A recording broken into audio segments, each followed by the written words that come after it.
Jai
हरिनाम संकीर्तन की श्री श्री जगन्नाथ बलदेव सुभद्रा मैया हिताई गौर हरि प्रेमानंद।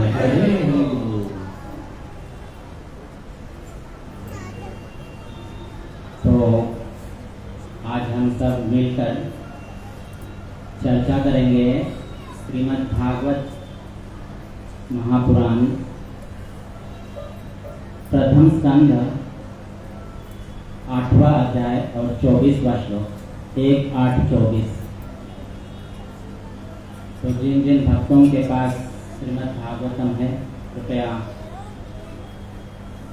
प्रथम स्कंध 8वां अध्याय और 24वां श्लोक।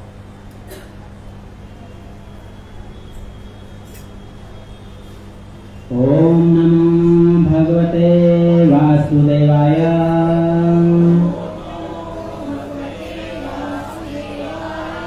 ओम नमो भगवते वासुदेवाय।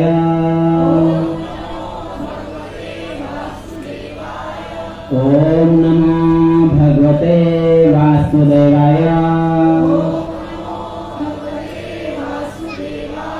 नारायणं नमस्कृत्यं नरं चैव नरोत्तमं देवीं सरस्वतीं व्यासं ततो जयमुदीरयेत्। नष्टप्रायेषु अभद्रेषु नित्यं भागवत सेवया भगवते उत्तम श्लोके भक्तिर्भवति नैष्ठकी। ग्रंथराज श्रीमद् भागवत महापुराण की जय है। श्रीमद् भागवत भगवान की जय है। प्रथम स्कंद 8वां अध्याय 24वां श्लोक। कृपया मेरे पीछे से दोहराने का प्रयास कीजिए सभी भक्त। विशान महाग्ने पुरुषाद दर्शनात्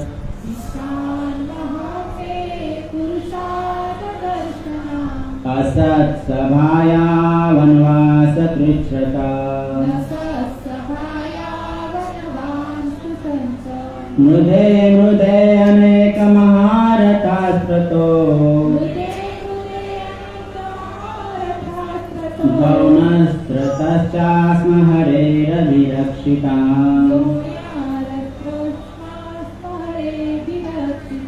विशान महाग्ने पुरुषाद दर्शनात् असत् सभाया वनवास कृच्छ्रता। मृधे मृधे अनेक महारथास्त्रतो गौनस्त्रतश्चास्म हरेर्विरक्षिता। विशान महाग्ने पुरुषाद दर्शनात् असत् सभाया वनवास कृच्छ्रता। मृधे मृधे अनेक महारथास्त्रतो गौनस्त्रतश्चास्म हरेर्विरक्षिता। बोलिए कोई।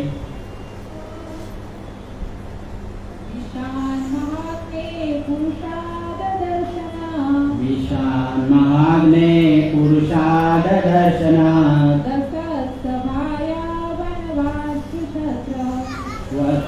सभायां वनवास कृच्छ्रता। मृधे मृधे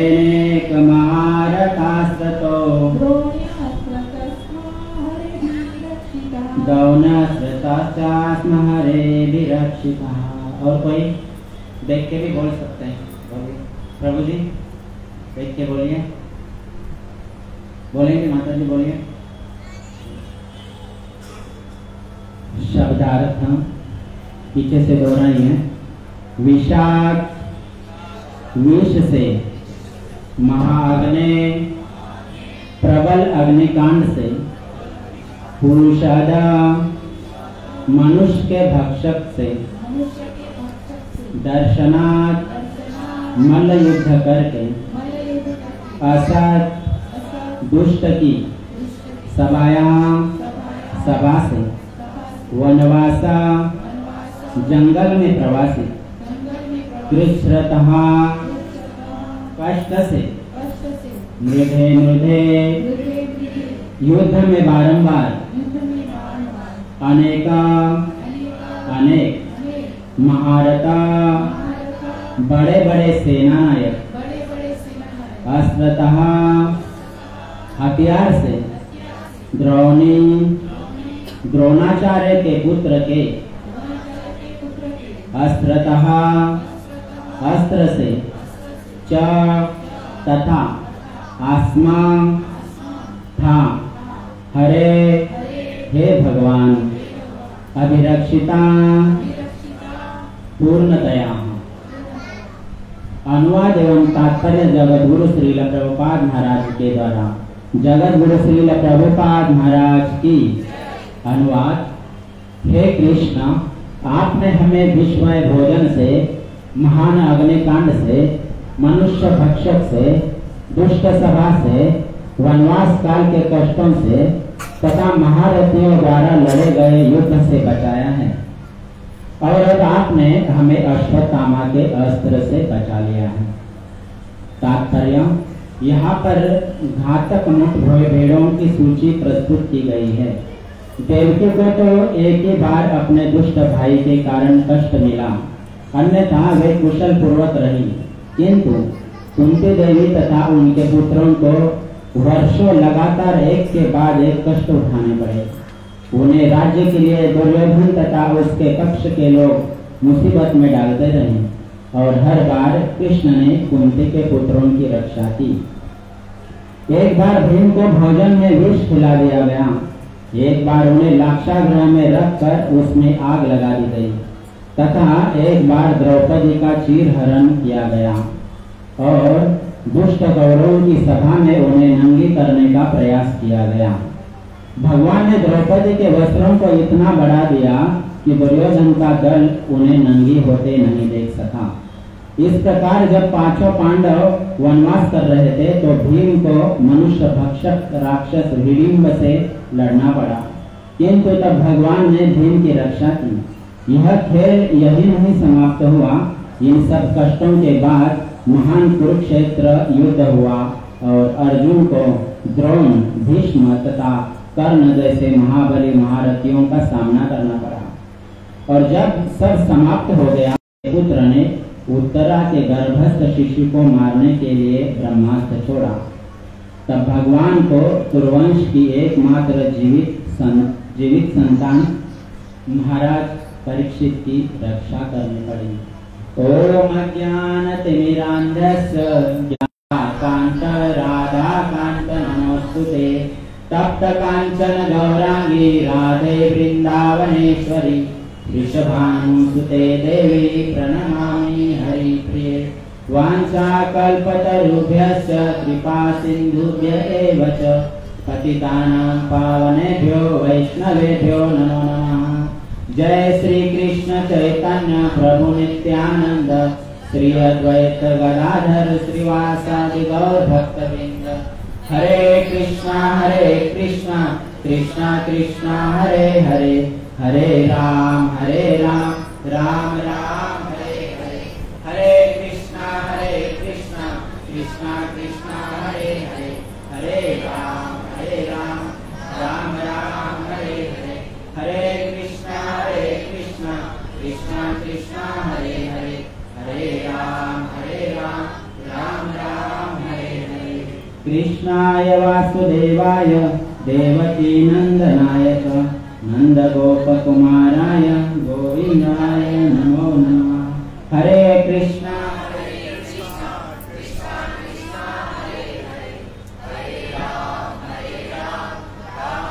हरे हरे हरे कृष्णा कृष्णा कृष्णा हरे हरे हरे राम राम राम हरे हरे हरे कृष्णा कृष्णा कृष्णा हरे हरे हरे राम राम राम हरे हरे।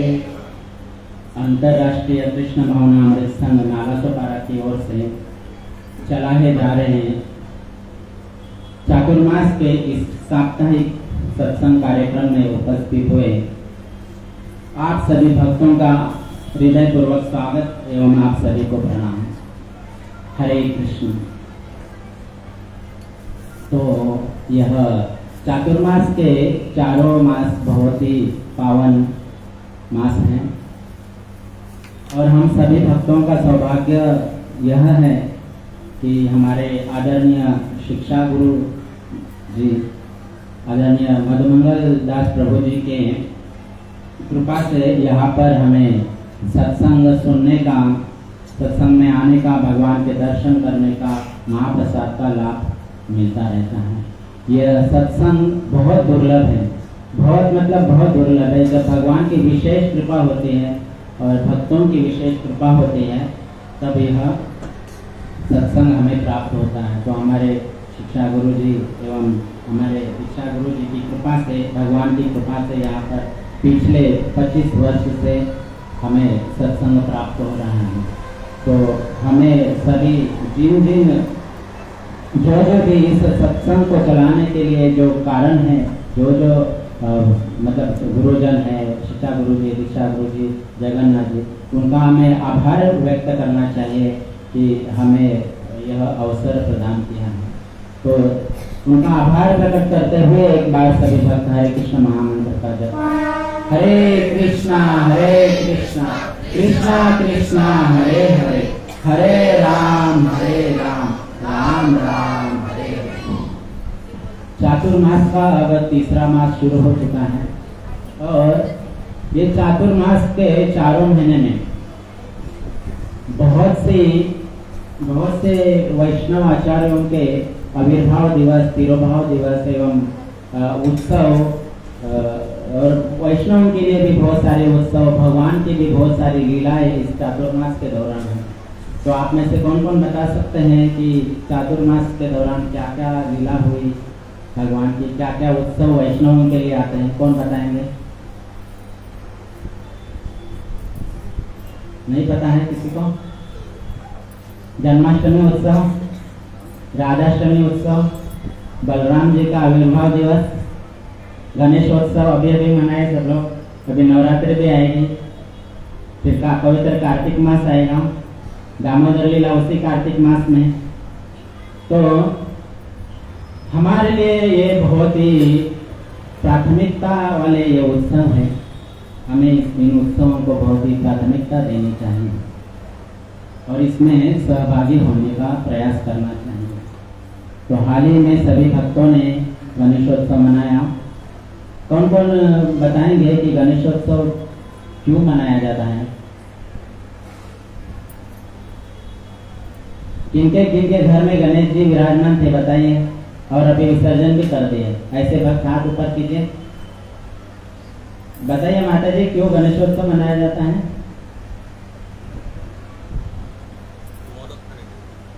अभी हम लोग ने भद्र पूर्णिमा भी मनाई।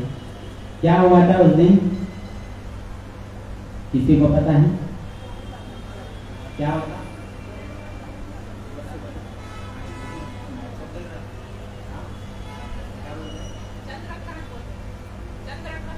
अच्छा, चंद्रग्रहण। वो तो एक साल में हो गया, हर साल वो नहीं हो सकता है ना एक ही दिन में।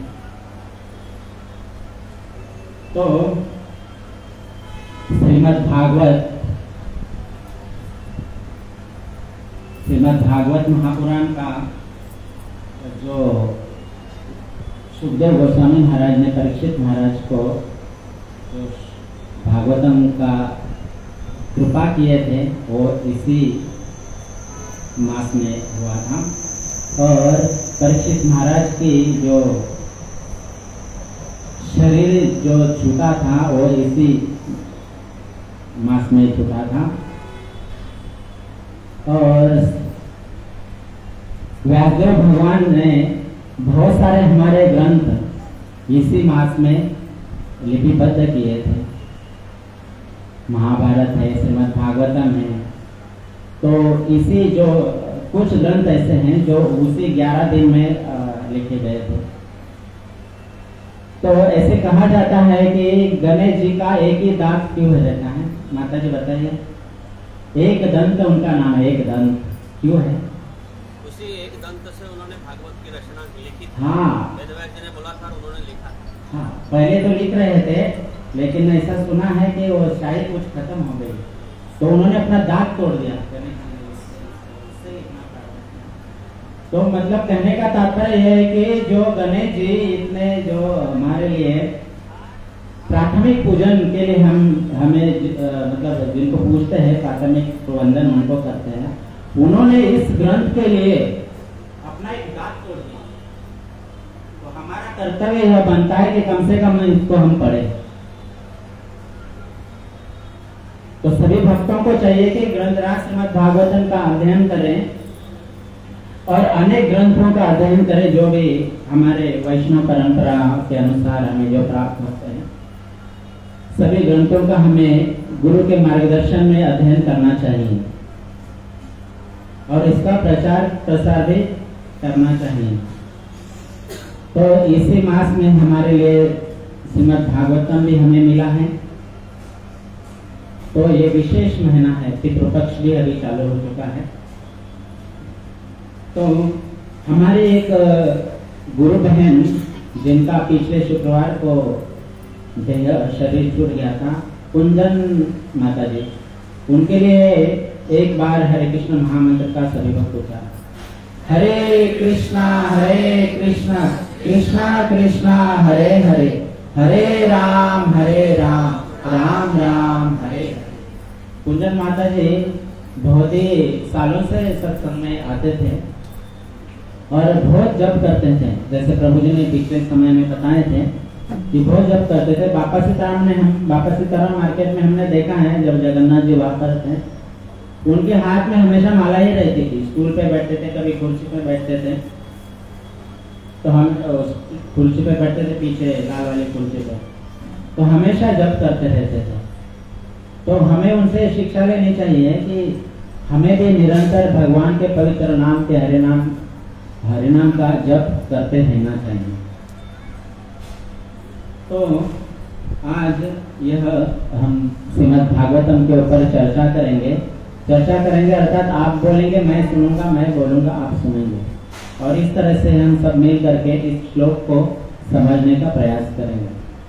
तो व्यासदेव जी ने जब यह ग्रंथ लिखा पूरा, और उसके अंत में, वैसे तो श्रीमद् भागवत महापुराण का बहुत महात्म्य है, तो बहुत सारे अध्यायों में इनका महात्म्य है। शुरुआत में तो 6-7 अध्यायों में इनका महात्म्य है, परंतु व्यासदेव भगवान ने जब इसका समापन करते अंतिम अध्याय में इनका जो महात्म्य लिखा, तो कहते हैं कि निम्न गानाम यथा गंगा, मतलब नीचे की ओर बहने वाले स्रोतों में सबसे बड़ी गंगा है। देवा नाम अच्युतो यथा, देवों में भगवान अच्युत सबसे महान है। वैष्णवा नाम यथा शंभु, वैष्णव में सर्वश्रेष्ठ, जिस प्रकार वैष्णव में सर्वश्रेष्ठ शिव जी हैं, उसी प्रकार पुराना नाम इदम यथा। तो इस भागवत महापुराण का बहुत महात्म्य है, हम सभी को ध्यान पूर्वक इसका श्रवण करना चाहिए। तो आज हम इसके प्रथम अध्याय के प्रथम स्कंद के 8वें अध्याय के 24वें श्लोक पर चर्चा कर रहे हैं। जैसे कि पिछली बार हनुमान जयंती के पश्चात, हनुमान जन्मोत्सव के पश्चात प्रभु जी ने हमें अवसर दिए थे, तब हमने 7 चिरंजीवी के ऊपर चर्चा की है। उसमें सबसे पहले नाम अश्वत्थामा जी का था, अश्वत्थामा। तो तब हमने चर्चा की थी कि अश्वत्थामा ने युद्ध के पश्चात जब दुर्योधन महाराज पड़े हुए थे घायल होकर के, तब उन्होंने उनका बदला लेने के लिए पांडवों के 5 पुत्रों को करके उन्हें सौंप दिया। तो ये चीज दुर्योधन महाराज को भी अच्छी नहीं लगी, क्योंकि वो सोए हुए बालक को उनका शिरच्छेद किया था। तो उसके बाद उनको दंड मिला। तो इस अध्याय का नाम भी यही है कि महारानी कुंती द्वारा प्रार्थना तथा परीक्षित की रक्षा। तो उन्होंने क्या किया, उनका शिरच्छेद करने के बाद वो चले गए वहां से। तो द्रौपदी महारानी को बहुत दुख हुआ, हम लोग ने यही सुना था पिछले टाइम पे। और फिर उनको पकड़ के लाया गया और उनका मणि निकाला गया और उनको छोड़ दिया गया, और उनके बाल वेद काट के चित्र विचित्र करके उनको छोड़ दिया गया। उनको छोड़ दिया गया क्योंकि उनको मारा नहीं जा सकता था, ऐसा द्रौपदी माता जी का कहना था कि इनको नहीं मारेगा। भगवान कृष्ण तो बोले थे इनका वध होना चाहिए, परंतु तो द्रौपदी महारानी की कृपा से वो बच गए। तो वो चले गए, लेकिन उनके अंदर जो बदले की भावना थी वो नहीं गई। उनका मणि निकालने के पश्चात भी, उनके बाल काटने के पश्चात भी उनके अंदर और बदले की भावना उत्पन्न हुई। हम लोग ने यहाँ तक सुना था। आज उसके आगे का हम श्रवण करने का प्रयास करेंगे। हरे कृष्णा कृष्णा कृष्णा हरे हरे, हरे राम राम राम हरे हरे। तो अश्वत्थामा चले गए हैं, अभी उनको छोड़ दिया गया है। उसके बाद सभी युद्ध पूरी तरह से समाप्त हो चुका है और पांडवों का राज्य आ चुका है और युधिष्ठिर महाराज जी का राज्याभिषेक हो चुका है। और भगवान के हस्तिनापुर रहते हुए युधिष्ठिर महाराज ने 3 अश्वमेध यज्ञ किए हैं। 3 अश्वमेध यज्ञ करने के पश्चात अब भगवान कुंती महारानी जी को बोलते हैं कि अब मुझे आप आज्ञा दीजिए, मुझे द्वारका जाना होगा। तो जब भगवान द्वारका के लिए चले, रथ तैयार है, रथ के ऊपर बैठ गए। रथ के ऊपर बैठ गए और कुंती महारानी जी उनको बहुत सी प्रार्थनाएं करने लगी। भगवान ने पूरी तरह से तय कर लिया कि अभी जाना है, परंतु कुंती महारानी उनको रोकने का प्रयास कर रहे हैं। भगवान बोलते कि मेरा बहुत बड़ा परिवार है, क्योंकि 16,108 पत्नियां, फिर हर एक के 10-10 पुत्र, हर एक की 1-1 पुत्री, फिर और पुत्रों के पुत्र पौत्र, बहुत बड़ा परिवार है भगवान का। तो हमारे एक पत्नी अगर होती है तो भी हम उनको छोड़ करके किसी गांव में 2-4 दिन रहने को मानते नहीं कि भाई मुझे जाना पड़ेगा, मेरा परिवार। लेकिन भगवान का इतना बड़ा परिवार होते हुए भी भगवान युद्ध के दौरान भी रुके, युद्ध के बाद 3 अश्वमेध यज्ञ होने तक रुके। अब भगवान जा रहे हैं और रथ पर भगवान बैठ चुके हैं आसन पर। इतने में वो जो अश्वत्थामा की बदले की भावना थी वो अभी तक गई नहीं कि बढ़ चुकी थी, और उन्होंने सोचा है कि अभी मैं पांडवों को निर्बीज कर दूंगा। पांडवों को तो मार ही दूंगा 5 को, लेकिन उनके बीज को भी खत्म कर दूंगा। इस बदले की आग से उन्होंने 6 ब्रह्मास्त्र छोड़ दिए। 5 पांडवों के ऊपर 5 ब्रह्मास्त्र छोड़ दिए और 1 ब्रह्मास्त्र उत्तरा के गर्भ पे छोड़ दिया।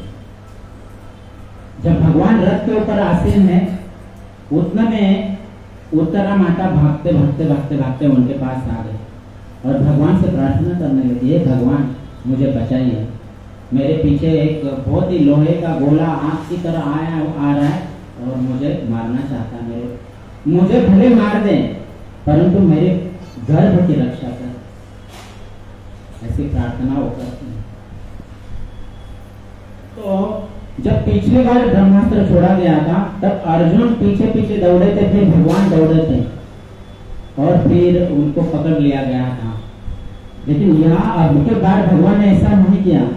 अब की बार भगवान ने एक क्षण बिताए बिना तुरंत अपना सुदर्शन और गदा लेकर के भगवान अंगुष्ठ के समान छोटे हो गए और उत्तरा के गर्भ में चले गए और गर्भ को पूरी तरह से सुदर्शन चक्र से ढक दिया। दो आयुध लेके गए भगवान, ताकि अगर एक आयुध फेल हो गया तो दूसरा आयुध काम है। इस तरह से भगवान ने पांडवों की भी रक्षा की और उत्तरा के गर्भ की भी रक्षा की, और फिर उस सारे ब्रह्मास्त्रों को ब्रह्मदेव के पास भेज दिया, ताकि फिर से अश्वत्थामा ब्रह्मास्त्र का प्रयोग नहीं कर सके।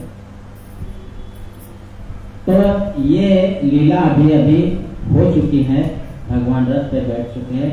उतने में वो कुंती महारानी भगवान से प्रार्थना कर रही है कि विशान महाग्ने पुरुषाद दर्शनात् असत सभाया वनवास पृच्छता मृदे मृदेनेक महारथास्त्रतो द्रौण्यस्त्रतश्चास्म हरेभिरक्षितः।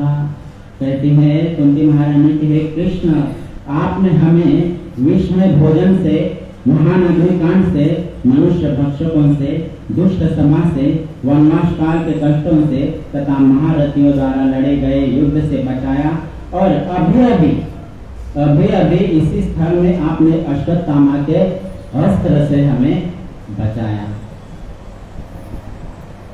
तो इस तरह से कुंती महारानी भगवान को प्रार्थना कर रहे हैं और उनको जाने से रोक रहे हैं कि और कुछ दिन और रुकिए, कुछ दिन और रुकिए।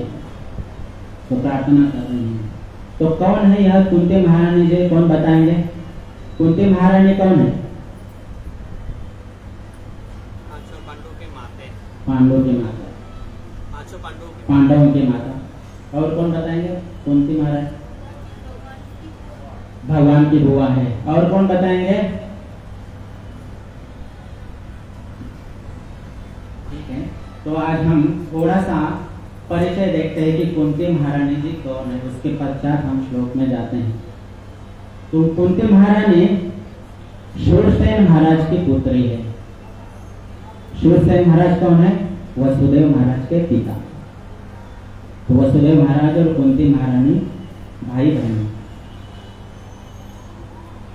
हरे कृष्णा कृष्णा कृष्णा हरे हरे, हरे राम राम राम हरे हरे, हरे कृष्णा कृष्णा कृष्णा हरे हरे, हरे राम राम राम हरे हरे। तो शूरसेन महाराज की पुत्री है कुंती महारानी, और उनके वैसे तो बहुत सी सारी संतानें हैं शूरसेन महाराज की। वसुदेव महाराज है, कुंती महारानी है, श्रुतकीर्ति है, तो और भी संतानें हैं, प्रमुख संतानें हैं। तो जब शूरसेन महाराज को यह पुत्री हुई तब उनका नाम रखा गया पृथा। तो भगवत गीता में भी आपने बहुत बार पढ़ा होगा, सुना होगा, पृथा पुत्र पार्थ। तो ये पृथा के नाम से वो अर्जुन महाराज को दिए गए नाम है।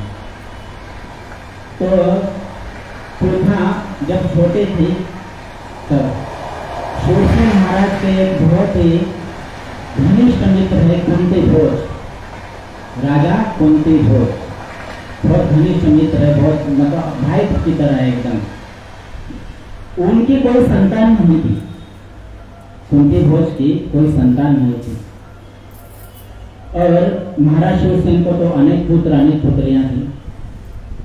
उन्होंने शूरसेन महाराज ने कुंती भोज महाराज ने शूरसेन महाराज जी से विनंती की कि मुझे आपकी यह पुत्री गोद में दी दीजिए, तो मुझे दे दीजिए। तो बहुत ही प्रेम संबंध थे, तो पृथा को कुंती भोज राजा को दे दिया गया। पृथा जो है बचपन से ही बहुत ही शील स्वभाव की, बहुत ही शांत स्वभाव की, बहुत ही सेवाभावी और साधुओं की सेवा करने वाली, साधुओं का ब्राह्मणों का आदर करने वाली, और बहुत ही भगवान की बहुत ही शुद्ध भक्त थी। और ये उनका स्वभाव बचपन से ही था। जब उनको वहां भेजा गया कुंती भोज राजा के पास, तो वहां पर भी बिल्कुल वैसे ही रहती थी जैसे अपने पिता के घर में रहती थी शूरसेन महाराज के। तो ये स्वभाव बहुत ही अच्छा लगा शूरसेन महाराज को, और अभी 11 वर्ष की ही है उनकी प्रथा, और उनको उस प्रथा को शुरू से उनके भोज महाराज ने अतिथि सेवा का सेवा घर में दिया हुआ, क्योंकि वो बहुत ही अच्छी तरह से स्वागत करना जानती थी और बहुत ही सेवा भावी थी। तो कुंती भोज राजा ने गोद लिए है, इसके लिए उनका नाम बाद में पड़ गया कि कुंती, तो हम इसलिए कुंती महारानी। तो जब वो 11 वर्ष के थे कुंती महारानी, तब एक बार कुंती भोज राजा के महल में एक ब्राह्मण आ गए, और उन ब्राह्मण का नाम है दुर्वासा। अब सब जगह हम दुर्वासा मुनि का परिचय क्या है आपको बताएंगे। दुर्वासा मुनि का परिचय अगर अपने व्याख्या में कर किया जाए तो क्या करेंगे आप? एक शब्द में, एक वाक्य में। क्रोध आता है। और कौन बोलेंगे? दुर्वासा मुनि का श्राप देने में एक नंबर। और सही है बराबर है, उनका भी बराबर आपको। और कौन बताएंगे? मराठी भाषा में अगर ये शब्द का संधि विच्छेद करेंगे दुर्वासा, तो दूरवास कहते हैं, जिनको दूरवास कहा जाता है।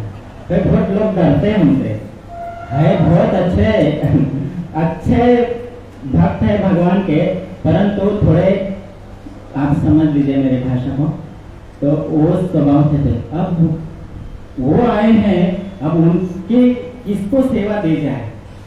कुंती भोज राजा को भी प्रश्न है कि मैं करूंगा और मेरे से कुछ गलती हो भी गई तो भाई कुछ भी हो सकता है आगे जाकर। तो वो जानते थे कि पिता जो है बहुत ही सेवा भावी है, और सेवा करने के समय में सामने वाला व्यक्ति अभी आगे क्या बोलने वाला है या क्या चाहने वाला है ये पहले ही समझ जाते थे, और वो ला के रखे थे। इस प्रकार उनका बुद्धि था कुंती महारानी का। तो कुंती महारानी को उनकी अतिथि सेवा में रख दिया दुर्वासा मुनि को। दुर्वासा मुनि के अतिथि सेवा में कुंती महारानी को रख दिया, और बहुत ही सुंदर तरीके से वो सेवा करती थी, और इतनी सेवा करती थी दुर्वासा मुनि थक जाते थे। कितनी सेवा करते? 11 वर्ष की आयु में, और पहले ही समझ जाते कि आगे अब क्या मांगने वाले हैं, क्या देना है, पहले ही समझ जाते। वो पहले हाजिर हो जाता था उनके सामने। वो बहुत प्रसन्न हो गए। ऐसे सेवा करते करते 1 वर्ष बीत गया। 1 वर्ष बीत गया तो बहुत प्रसन्न हो गए दुर्वासा मुनि, और जब उनके जाने का समय हो गया तो बोलते हैं कि हे कुंती, मैं तुम्हारी सेवा से बहुत प्रसन्न हूँ, तुमको जो चाहिए, जो वर चाहिए मांग लो। कुंती महारानी बोलती है, मेरे पिताश्री और आप मेरे सेवा से प्रसन्न है, यही मेरे लिए वर है।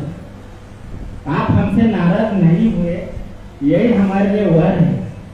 मतलब आप प्रसन्न हुए, यही हमारे लिए वर है। मुझे आपकी प्रसन्नता और हमारे पिताजी की प्रसन्नता के अलावा मुझे कुछ नहीं चाहिए। परंतु दुर्वासा मुनि बहुत ही प्रसन्न थे उनकी सेवा से। तो दुर्वासा मुनि ने कहा, नहीं, मैं कुछ तो देना चाहता हूँ। तो दुर्वासा मुनि त्रिकालदर्शी है, वो जानते हैं भूत भविष्य वर्तमान सब कुछ जानते हैं, इतना महान है। तो उन्होंने देखा कि आगे जाकर इस लड़की को संतति निर्माण के लिए बहुत कष्ट होने वाले हैं, संतान उत्पत्ति के लिए कष्ट होने वाला है, नहीं के बराबर। उन्होंने जान लिया और उन्हें वो एक वर दे दिया, एक मंत्र दे दिया। बोले कि ये मंत्र तुम याद रखो, और इस मंत्र को बोल करके जब तुम किसी भी देवता का आह्वान करोगी तब वो देवता तुम्हारे सामने प्रकट हो जाएगा। कुंती महारानी जी नहीं चाहते थे कि मुझे कोई वर मिले, लेकिन जब साधु प्रसन्न होते हैं तो खाली हाथ जाते नहीं है, वो कुछ ना कुछ देकर ही जाते हैं। तो हमें भी कुंती महारानी जी के इस चरित्र से शिक्षा लेनी चाहिए हमारे बच्चों को, हमें भी, कि हमें अतिथि सेवा में 1 नंबर रहना चाहिए।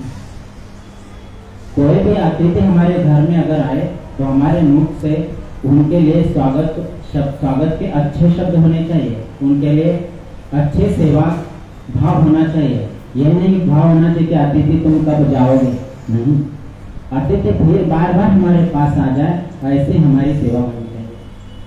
तो दुर्वासा मुनि बहुत प्रसन्न है और उन्हें एक मंत्र दे दिया है कुंती महारानी को, और उन्हें कहा है उनको कि जब जब जब तुम किसी भी देवता का आह्वान करोगी तब वो देवता तुम्हारे सामने प्रकट हो जाएंगे। मंत्र को दे करके दुर्वासा मुनि चले जाते हैं। अब वो 11 साल के बच्चे हैं, हम तो बहुत समझदार है। आज कल अगर 11 साल के बच्चे को मान लीजिए, कभी भी कहो, अगर कुछ पिताजी ने कुछ खिलौना ला के दिया, गिफ्ट दे दिया पैकिंग करके अच्छे से, तो वो लालायित रहेगा, उत्सुक रहेगा कि मैं कब इसको खोलूं, कब पिताजी काम पे जाते हैं, मैं कब इसको खोलूं और देख लूं क्या है क्या है। तो जाहिर सी बात है कि कुंती महारानी जी भी थोड़ी, तो उन्होंने सोचा आप देख तो ले क्या है मंत्र, कैसे है, कैसे काम करता है। उन्होंने वो मंत्र को जपा।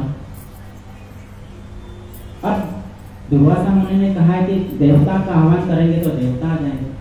उत्सुकता है देखने के लिए, देवता आ भी जाते हैं, कैसे आते हैं। दुर्वासा मुनि का शब्द तो झूठा नहीं हो सकता। अब कौन से देवता का आह्वान करो, तो घर में बैठे थे खिड़की के पास, खिड़की से सूर्य देव देखे, सूर्य देव का ही आह्वान किया तो सूर्य देव सामने प्रकट हो गए। और इसके बाद की कथा आप सभी को पता है कि क्या हुआ, कर्ण का जन्म और फिर वो सब आगे। तो ये है कुंती महारानी का छोटा सा परिचय। वैसे कुंती महारानी जी का परिचय देने में हम सक्षम नहीं, हम वो योग्य नहीं है, क्योंकि वो बहुत महान है, बहुत महान है, इतनी महान है कि वो भगवान के अलावा जीना नहीं चाहती, इतने महान है। जब उन्होंने सुना, सिर्फ सुना कि भगवान इस धराधाम पे नहीं रहे, वो सारथी जब आता है और अर्जुन महाराज और सारथी तो बोलते हैं कि कृष्ण इस धराधाम पे नहीं रहे, इस लोक को छोड़ के चले। उसी क्षण सुनते ही कुंती महारानी जी ने अपना देह त्याग दिया है उसी जगह पर। तो ऐसे कुंती महारानी के लिए हमारे पास उतने शब्द नहीं, हम उतने योग्य नहीं कि हम उनका कुछ बखान करें। तो ये अल्पसा उनका परिचय है।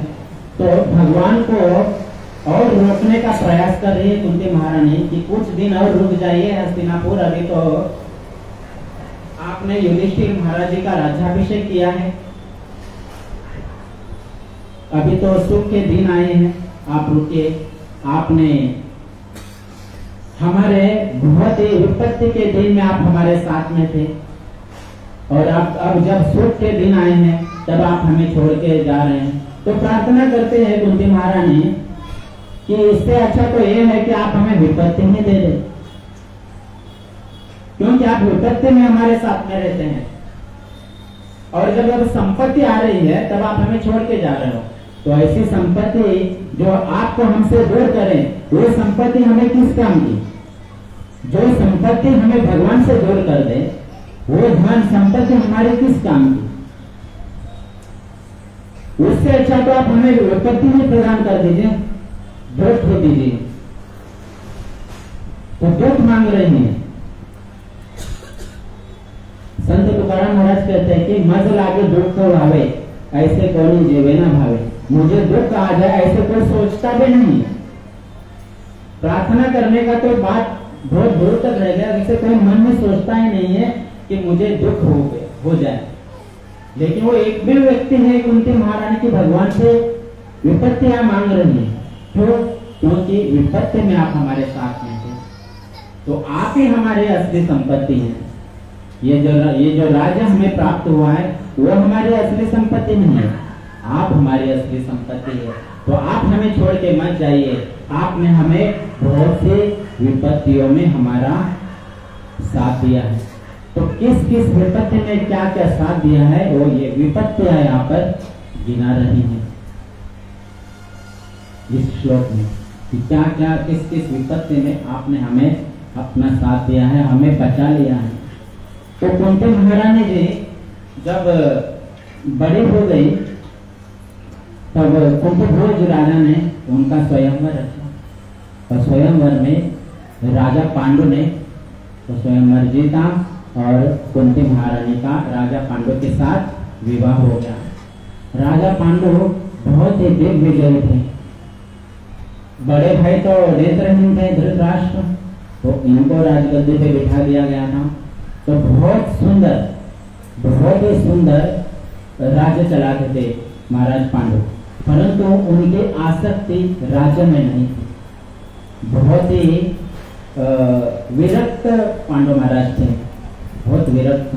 तो हमेशा वो भारी रहते थे शिकार के लिए, कुछ जीतने के लिए, दिग्विजय करने के लिए, ऐसे भारी रहा करते थे। तो जब भी वो बाहर जाते अपनी पत्नियों को साथ में लेके जाते। ऐसे एक बार दिग्विजय करके जब गए सब जगह पर विजय प्राप्त कर ली, तो मध्य देश में चले गए। और मध्य देश के राजा, उनको पता चला कि इतने बड़े महान राजा हैं ये, तो उनको कुछ तो देना चाहिए। तो उन्होंने अपनी पुत्री को सौंप दिया, माद्री को, और माद्री के साथ पांडु महाराज का विवाह कर दिया। वहां से शुरुआत होती है कुंती महारानी के दुख की। मान लीजिए आज की तारीख में यदि किसी स्त्री का, उसके पति ने दूसरा विवाह करके दूसरी पत्नी लेके आए, तो वो स्त्री घर में जो पहले से क्या सुखी होगी? सुखी होगी? नहीं होगी। परंतु कुंती महारानी बहुत ही पति परायण थी, अपने पति के एक एक शब्द को मानती थी, तो दुखी नहीं हुई सौतन आने से। वो माद्री को अपनी छोटी बहन मान करके उनके साथ वैसा व्यवहार करने लगी, छोटी बहन के जैसा, और वहीं से शुरुआत होती है। परंतु जब ये दोनों पत्नियां और पांडु महाराज कभी हस्तिनापुर में ज्यादा देर तक रहते नहीं थे, बार बार वो भारी दिग्विजय करने के लिए चले जाते थे, शिकार करने के लिए चले जाते थे, तो वन में ही उनका वास होता था, जा रहा था। तो एक बार क्या हुआ, वो एक बार शिकार खेल रहे थे पांडु महाराज, शिकार, तो बहुत आवाज आ गई उनको, कुछ किसी पशु की आवाज आ गई। और एक रहता है ना छोटे मोटे झाड़, क्या बोलते, वेली, लता पता, मराठी भाषा में कहते हैं कि झुडप, हिंदी में क्या बोलते त्याला, झुडपाला नहीं। तो ऐसे छोटे मोटे जंगल में छोटे मोटे जालियां थी, उसके पीछे से कुछ आवाज आई। आवाज आई तो उन्होंने, पांडु महाराज ने उस आवाज को लक्ष्य करके लक्ष्य भेदी बाण चला दिया। लक्ष्य भेदी बाण चलाया, वैसे ही वहां पर जो थे उनको बाण लग गए।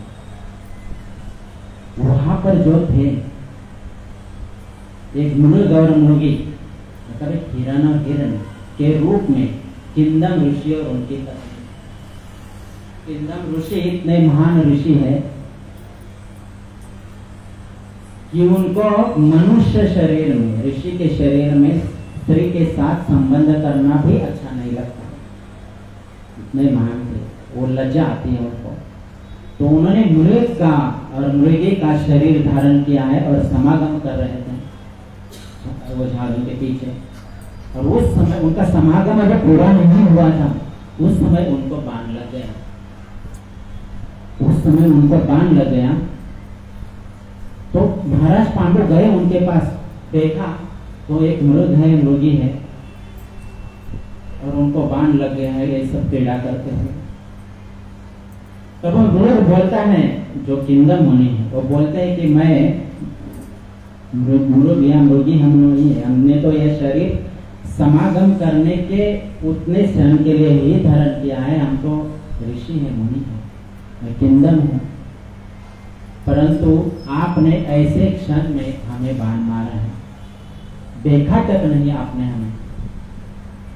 पांडु महाराज कहते हैं कि क्षत्रियों का तो धर्म है क्या करना, शिकार करना, क्षत्रियों का धर्म है, मैंने कोई गलती नहीं। वो कहते हैं आपने गलती नहीं की, क्षत्रियों का धर्म है, बराबर है, लेकिन मैं समागम कर रहा हूँ, उस समय में मेरा समागम पूरा नहीं हुआ है, ऐसे समय में आपने मुझे बाण मारा है। मैं तुम्हें शाप देता हूं कि आज के बाद तुम जब भी अपनी पत्नी के साथ समागम करोगे उसी क्षण तुम्हारी मृत्यु हो जाएगी। दो पत्नियां हैं लेकिन समागम नहीं कर सकता। पांडु महाराज को बहुत दुख हो गया।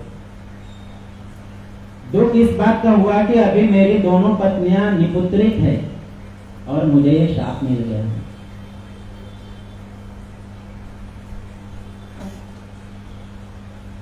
अब क्या करें? उन्होंने उस ऋषि मुनि को प्रणाम किया और बोले ठीक है। और ये बात आकर के उन्होंने अपने दोनों पत्नियों को बता दी कि ऐसी ऐसी बात है, आज के बाद हमारे बीच कोई संबंध नहीं हो सकता, क्योंकि मुझे किंदम मुनि ने शाप दिया है कि जब समागम होगा तो हमारी मृत्यु हो जाएगी। पत्नियां तो बहुत धार्मिक वृत्ति की है दोनों, कुंती महारानी और माद्री दोनों भी बहुत अच्छे पति परायण हैं। तो उन्होंने ठीक समझा कि भाई ठीक है, हम अपने वास्तव में क्या करते हैं, क्योंकि हमें तो पति चाहिए, हमें पति चाहिए। तो इस प्रकार सब दिन बीतते गए तो महाराज पांडु को विरक्ति आ गई कि भाई अब राज्य नहीं चाहिए। वो हस्तिनापुर चले जाते हैं और अपने बड़े भाई जो धृतराष्ट्र महाराज है उनको सिंहासन पर बिठाते और उनको राजगद्दी दे देते और खुद वन में फिर से चले जाते पत्नियों के साथ। वहां जा करके कुछ दिन बिताते हैं पांडु महाराज और अपनी पत्नियों को बोलते हैं कि अभी मैं संन्यास लेना चाहता हूँ, आप कृपा करके मुझसे अभी दूर रहिए, आप चाहिए तो हस्तिनापुर चले जाइए, मैं संन्यास लेना चाहता हूँ। यह सब कथा महाभारत के आदि पर्व में हमें प्राप्त होती है। तो पांडव महाराज कहते कि मैं संन्यास लेना चाहता हूँ। तो कुंती महारानी उनको बहुत विनती करती है कि आप संन्यास मत लीजिए, वानप्रस्थ आश्रम का पालन कीजिए, हम वानप्रस्थ में आपके साथ रह सकते हैं, संन्यास में हम आपके साथ नहीं रह पाएंगे, तो आप वानप्रस्थ आश्रम का पालन कीजिए, हम हमें साथ में ही रखिए।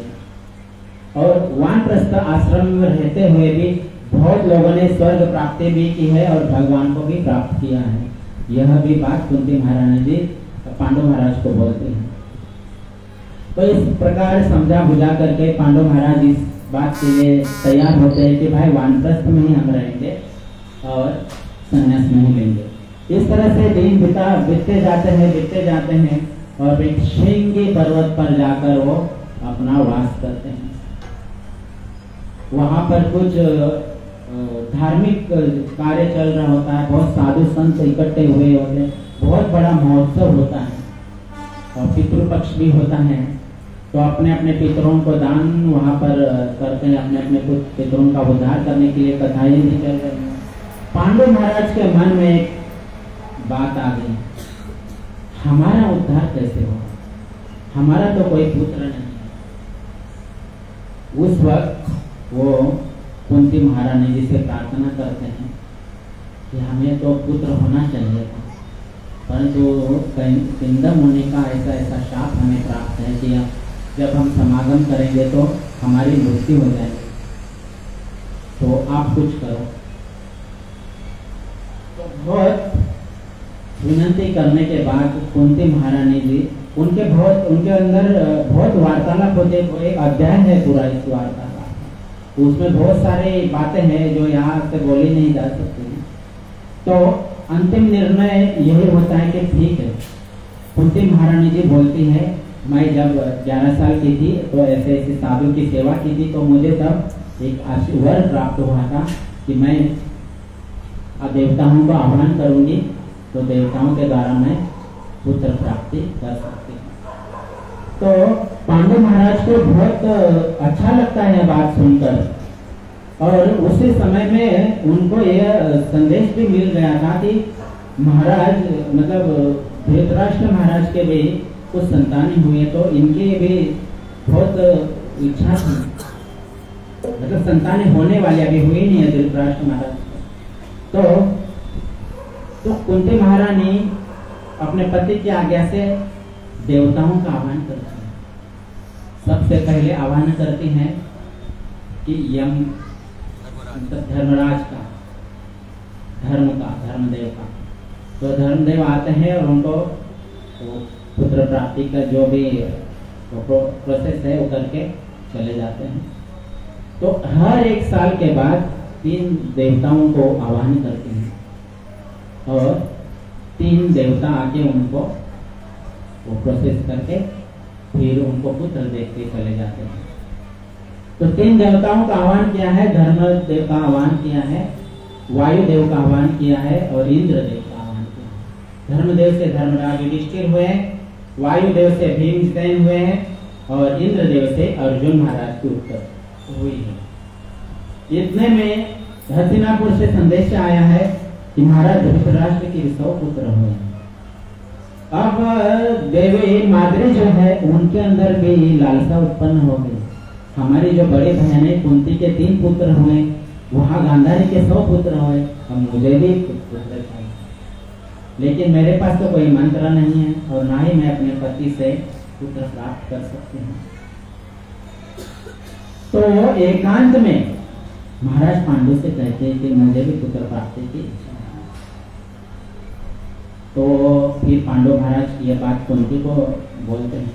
तो कुंती महारानी बोलती हैं कि ठीक है, मैं यह मंत्र देती हूँ, उस मंत्र का तुम जप करो और देवताओं को आह्वान करो। तो मंत्र माद्री भी जप करते हैं और वो देवता का आह्वान करती है अश्विनी कुमारों का, और अश्विनी कुमारों का आह्वान करने से वो देव अश्विनी कुमार आते हैं और उनको 2 नकुल और सहदेव 2 पुत्र जुड़ा बच्चे लेते जाता है। इस तरह से उनके 5 पुत्र हैं अभी, और 5 पुत्र हैं पांडव महाराज के। और अर्जुन महाराज की आयु अभी 14 वर्ष की हुई है, अभी वो वन में है, अर्जुन महाराज की आयु 14 वर्ष की हुई है और 14 वर्ष की आयु में उनका कुछ उत्सव करने का सोचा पांडव महाराज ने। और उस उत्सव में पांडव महाराज ने बहुत बड़े बड़े सन्यासी, बहुत बड़े ब्राह्मण, बहुत बड़े बड़े वैष्णव सभी को आमंत्रित किया है, क्योंकि उनको पता है इन सब की सेवा करने के लिए कुंती अतिथि सेवा करने के लिए 1 नंबर है। उनको सबको बुलाया गया है। तो कुंती महाराज जी अभी उन सब वैष्णव का सेवा कर रही हैं और सेवा कर रहे हैं तो महाराज पांडु का ध्यान माद्री के ऊपर जाता है। माद्री बहुत सुंदर है और उनको एकांत में ले जाते हैं। यहाँ अतिथि सेवा चल रही है, कुंती महारानी जी अतिथि सेवा कर रहे हैं, वहाँ पांडव महाराज माद्री को वन में ले जाते हैं और उनके साथ समागम करने का सोचते हैं। माद्री बहुत विनती करते हैं कि महाराज मत कीजिए ऐसा, क्योंकि आपको तो शाप है चिंदन मुनि का और इससे आपका देह भी छूट सकता है।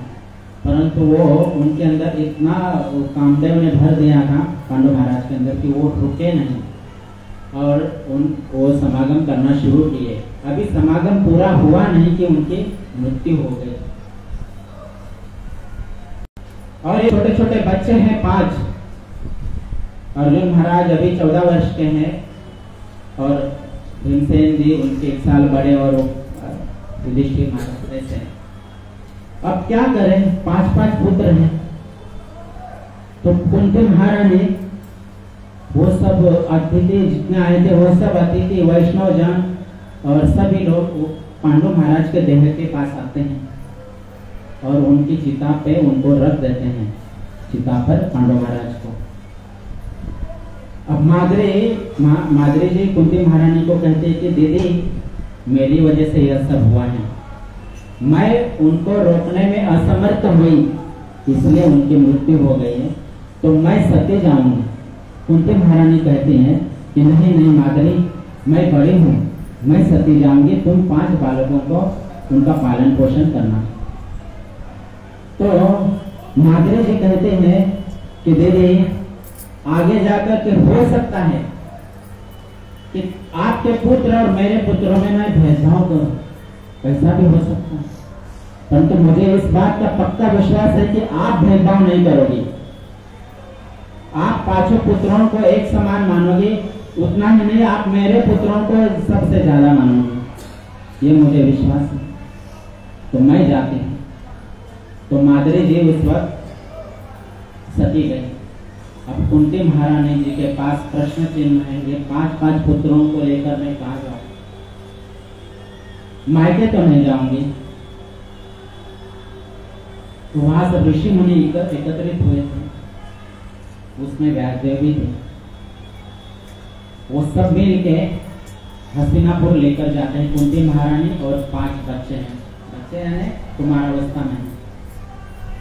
ऋषि मुनि व्यासदेव जी इसलिए जाते हैं क्योंकि उनको पता है धृतराष्ट्र मानने को तैयार ही नहीं होगा कि ये पांडु के पुत्र हैं।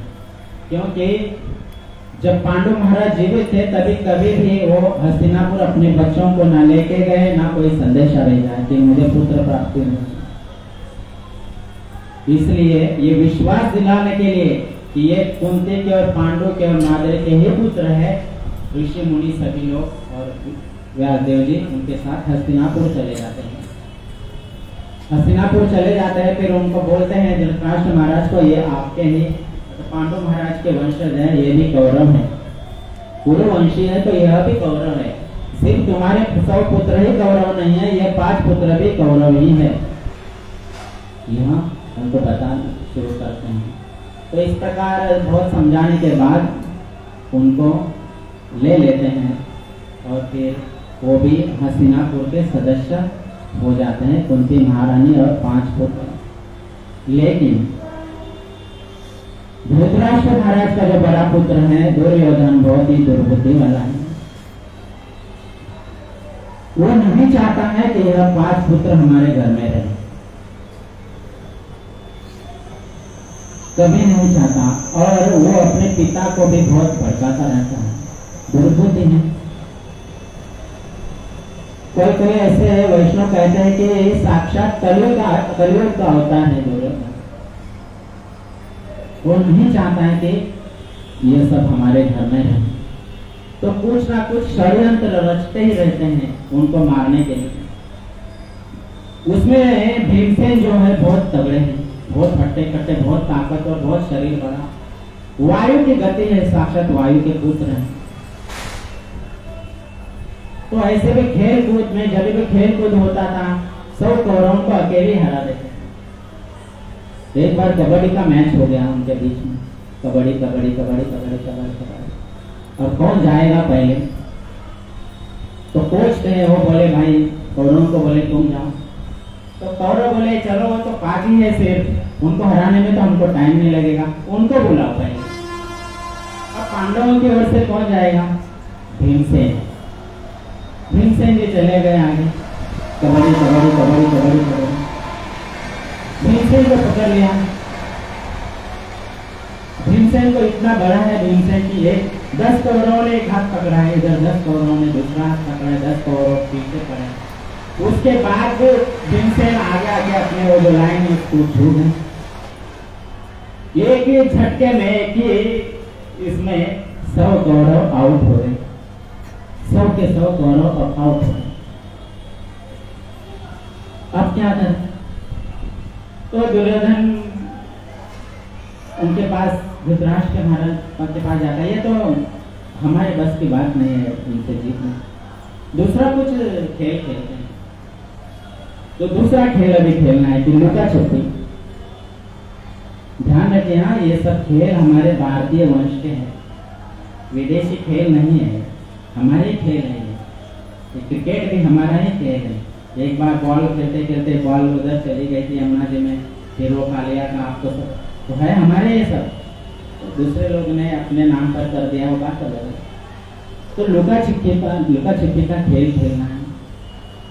अब कौरवों ने सोचा लुका छिपी के खेल में पहले मीटिंग कर दी अपने भाइयों की, 100 भाइयों की, कि भाई हम पेड़ पे चढ़ेंगे, क्योंकि ये मोटा तो चढ़ नहीं पाएगा पेड़ पे, इतना वजन वाला व्यक्ति कहाँ पेड़ पे चढ़ेगा, कैसे हमें छुएगा।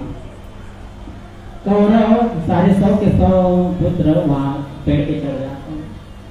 उन्होंने अपनी बुद्धि लगाई कैसे छू पाएगा, मोटा तो चढ़ नहीं पाएगा।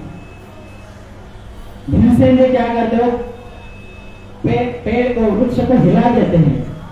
अगर हिला देते वृक्ष को वो जैसे पके हुए फल गिरते हैं ना, वैसे सारे कौरव गिर जाते हैं। फल भी गिरते हैं और वो सब पुत्र से गिर जाते हैं। अब दुर्योधन बोलता है कि खेल में भी जीतना हमारे बस की बात नहीं है। तो पढ़ाई लिखाई में तो हम इनसे आगे जा ही नहीं सकते, खेल में भी हम इनके आगे जा नहीं सकते, क्योंकि अकेला भीम हमें भारी पड़ता है। अब क्या करें? युधिष्ठिर महाराज बहुत धार्मिक है, अर्जुन तो दुर्योधन से छोटे हैं और बाकी के दो तो सुकुमार हैं, तो क्या कर पाएंगे? लक्ष्य सिर्फ भीमसेन की मृत्यु है, भीमसेन को मारना है बस, कैसे भी करके भीमसेन को मारना है। अब खेल में तो हार गए, अब सब 106 पुत्र हैं वहां पर, 106 तो उनके हैं 5 हैं। उन्होंने मीटिंग की और कहा कि भाई आज तो खेल में तुम लोग जीत गए हो, पांडव लोग, कल आपको सर्टिफिकेट दिया जाएगा, और तुम्हारे जीतने के खुशी में कल यहाँ पर बहुत बड़ा भोज होगा, भोजन का आयोजन किया जाएगा। तो कौरवों ने क्या किया? दूसरे दिन बहुत ही सुंदर महल बनवा दिया, कपड़ों सुंदर सुंदर झालरें लगा दी, बैठने का आसन बहुत सुंदर तरीके से लगाया, और जो खाने वाला, जो भोजन प्राप्त करने वाला एक रूम अलग से बनाया, जिसमें सब लोग बैठ के आराम आराम से खा सकें। लेकिन जो रसोईया था उसको दुर्बुद्धि दुर्योधन ने अपने वश में कर लिया। उसको बोला गया था कि जो भीम के लिए खाना बन रहा है उसमें कालकूट नाम का विष डाल दो, क्योंकि वो दुर्योधन दुर्बुद्धि सोच रहा है कि किसी चीज में हम भीमसेन को जीत नहीं सकते हैं, तो उसको कमजोरी पकड़ लो। उसकी कमजोरी क्या है? देखिए दुर्बुद्धि लोग क्या कहते हैं कि जो अच्छे वाले जो लोग होते हैं उनकी कुछ कमजोरी पकड़ते उस पर वार करते हैं। तो दुर्बुद्धि दुर्योधन ने सोचा कि भीम की कमजोरी क्या है? खाना। पेट में ग्लूकोदर की अग्नि है, बहुत खाना लगता है। तो खाने का जो आयोजन किया है भोजन का दूसरे दिन, उसमें सब कौरव और पांडव आ गए हैं और सब लोग ने अच्छे अच्छे तरीके से खाया। महाभारत के आधे पर्व में ऐसा कहा है, लिखा है कि सब भाई एक दूसरे को खिला रहे हैं, और दुर्योधन ने अपने हाथ से भीमसेन को खिलाया है। दुर्योधन को जो मिष्ठान, भीमसेन को जो मिष्ठान बनाया हुआ है उसमें दुर्योधन ने रसोई के मार्फत से कालकूट विष डाला हुआ है और अपने हाथ से उसको खिलाया। अब भीमसेन ने तो बहुत खाया, और सभी लोग ने बहुत सारे व्यंजन खाए और सब उधर ही सो गए, उसी जगह पे सो गए, मंडप में जो बनाया हुआ मंडप में सो गए। कौरव नहीं सोए, क्योंकि उनका अलग ही प्लान था कि आज भीमसेन को मारना है, समाप्त करना है। कौरव सोए नहीं। उन्होंने देखा कि बाकी के 4 पांडव सो चुके हैं और एक में भीमसेन अभी निश्चित हो चुके हैं। तो उन्होंने क्या किया? निश्चित हुए हैं तो उनको हरे कृष्णा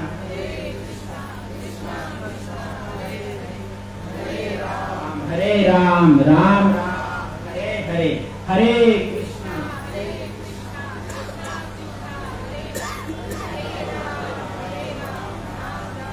अब उन्होंने पहले से प्लान करके रखा था दुर्योधन और उनके बाकी के भाइयों ने, आज भीम को मारना है। जहर तो खिलाया, निश्चित हो गए, बाकी के 4 भी सोए हुए हैं। तो वेलियों से उनको बांधता है दुर्योधन। वेली तो समझते हैं सभी बात, कौन से वेलियों से बांधता है और दूर जाकर गंगा जी में बहा देता है। गंगा जी में बहा देता है तो गंगा जी का उस वक्त का जो प्रवाह था बहुत जोर से था प्रवाह।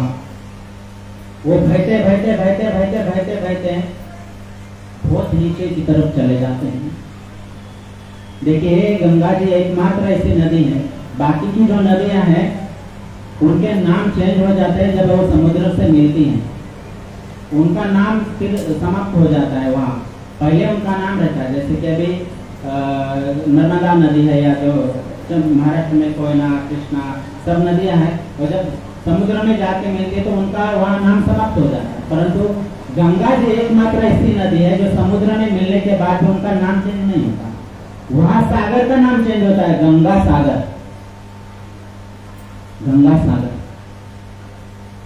तो गंगा जी जो है चली गई भीमसेन को प्रवाहित करते करते नीचे के लोक में चली गई। वहां नीचे के लोक में नागलोक में चली गई,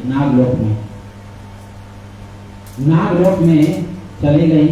तो वहां के जो बीएसएफ वाले हैं, बॉर्डर सुरक्षा वाले लोग हैं, वहां तो सब नाग ही नाग है, उन्होंने भीमसेन को डस लिया,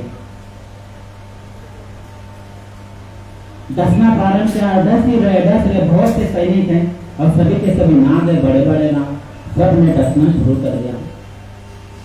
अब नागों के डसने से क्या होता है, मान लीजिए किसी को सर्प ने डस लिया तो पहले तो निश्चित हो जाता, फिर मृत्यु हो जाती है डर डरने से। यहाँ उल्टा हो गया, सर्पों के डसने से, नागों से डसने से इस भीमसेन के अंदर चेतना आना शुरू हो गया, क्योंकि हमने कहावत सुने कि लोहा लोहे को काटता है, तो उनके अंदर पहले से विष था भीमसेन के अंदर, दुर्योधन ने खिलाया। अब वो एंटीडोज उनको मिल रहा है वहां से नागों की ओर से, तो नाग डस रहे तो उनकी चेतना आ रही है, वो पहले का जहर निकलते जा रहा है, तो चेतना आ रही उनको। तो देखा नाग लोगों की जो बॉर्डर सुरक्षा वालों ने, ये तो अद्भुत प्राणी है कोई, ये कैसे, ऐसे तो हमने पहले कभी देखा नहीं। तो जाते हैं अपने दरबार में राजाओं के पास, जो नाग लोग के जो प्रमुख है वासुकी, उनके पास जाते हैं और बोलते हैं कि महाराज आज तो हमने कुछ विचित्र ही देखा। तो भी अपने आंखों से देखते हैं कि क्या देखा, तो देखते कि ये तो ऐसा प्राणी है, कोई मनुष्य प्राणी है, ये यहाँ कैसे आ गया, और इनको तुम लोग डस रहे हो फिर भी नहीं डस रहा है, वो मर नहीं रहा है, उल्टा जीवित हो रहा है, चेतना आ रही है। देखते हैं तो उनके जो दरबार में एक आर्यक नाम के नाग है। कौन है आर्यक? वो आर्यक कौन है? महाराज शूरसेन के नाना है, महाभारत में लिखा, महाराज शूरसेन के नाना जी। तो देखते हैं कि तो उनको परिचय पूछते हैं भीमसेन को, भाई कौन हो तुम? सब लोग पूछते कि कौन हो, तुमको हमारे इतने सारे सैनिक डस रहे हैं, तुम्हारे ऊपर कुछ प्रभाव ही नहीं हो रहा है, कुछ तुम जहर का कुछ असर ही नहीं हो रहा है, मतलब हो कौन तुम, अपना परिचय दो। तब वो कहते कि मैं कुंती पुत्र भीमसेन हूँ।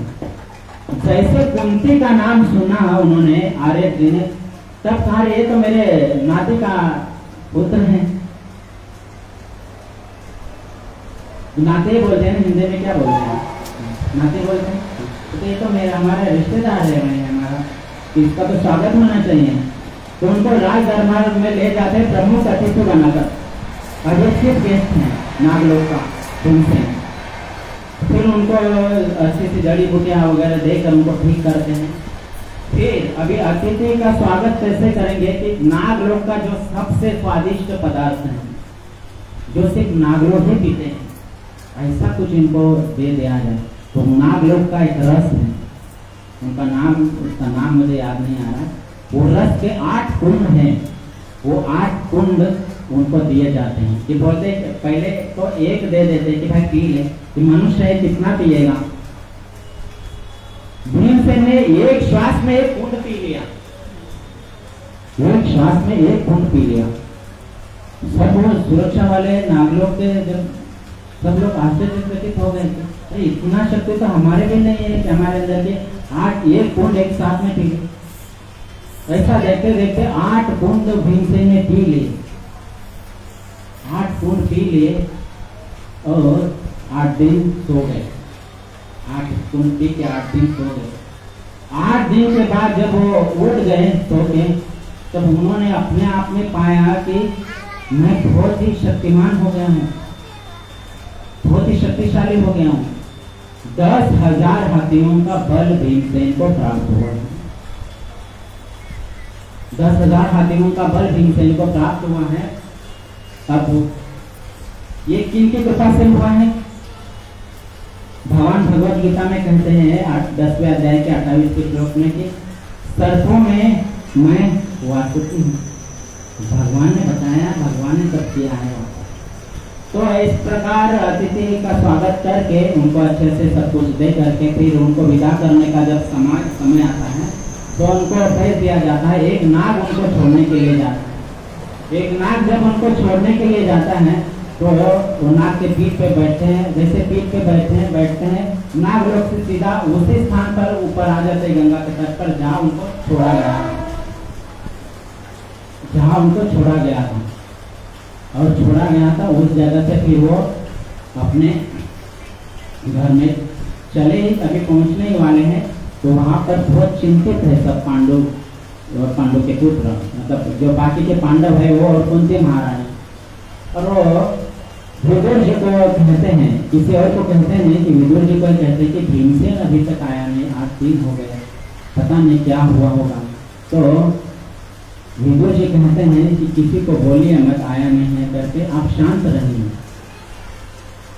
तो भीमसेन जी उस वक्त आ जाते हैं।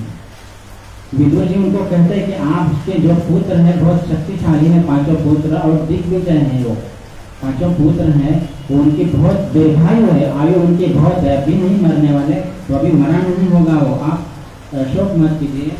तो उतने समय में वो भीमसेन जी वहाँ पर पहुँच जाते हैं हस्तिनापुर में पहुँच जाते हैं। और तब वो सब वृत्तांत जो उनके साथ बीच देने से लेकर वहाँ पर नागलोक में पहुँचने तक सारा वृत्तांत तो बताते कि ऐसा ऐसा मेरे साथ हुआ और ऐसा ऐसा मैंने बच गया वहाँ, फिर कुंड में कुंड का शासन करते।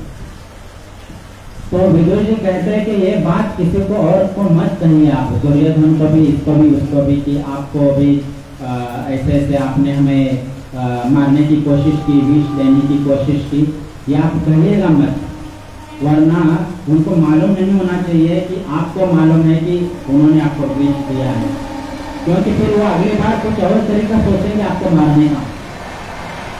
तो आप सिर्फ जैसे है वैसे रहिए। तो कुंती महारानी जी इस श्लोक में कहते कि विषाण नाग ने आपने हमें इस विष बाधा से हमारे पुत्र की रक्षा की है, आप अभी मत जाइए, भगवान को उसको प्रार्थना करते हैं। और क्या कहते हैं कि महाअग्नि, दूसरा शब्द क्या है कि महाअग्नि, विषाक्त विष से महाअग्नि, प्रबल अग्निकांड से आपने हमें बचाया है। तो जब वो 5 पांडव अभी हस्तिनापुर में रह रहे, देख रहे दुर्योधन के इनको मारने का, भीमसेन को मारने का भी कुछ उपाय नहीं मिल रहा है, तो वारणावत की यात्रा होती है। वारणावत की यात्रा में महाराज धृतराष्ट्र कहते हैं कि वहाँ पर आपके लिए एक बहुत अच्छा महल बनाया जाएगा, वहाँ पर आप चले जाइए, वहाँ रहिए कुछ दिन और फिर हस्तिनापुर आइए।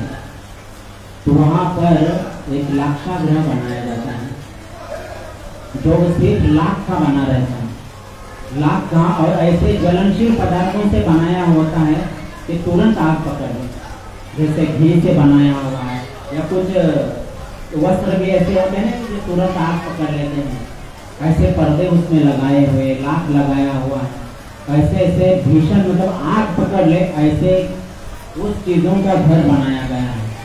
और पांडवों को उस घर में भेज दिया गया है वारणावत में। यह बात विदुर जी को पता है, क्योंकि विदुर जी वहाँ मंत्री हैं, तो उनको पता है। तो उन्होंने एक गुप्तचर को भेज के म्लेच्छ भाषा में लिखा है, उसमें म्लेच्छ भाषा में, म्लेच्छ भाषा अगर आज हम लोग देखेंगे कि म्लेच्छ भाषा सोचेंगे तो अंग्रेजी भाषा है ना। म्लेच्छ तो प्रभुपाद महाराज उनको ही बोलते थे विदेशी लोगों को।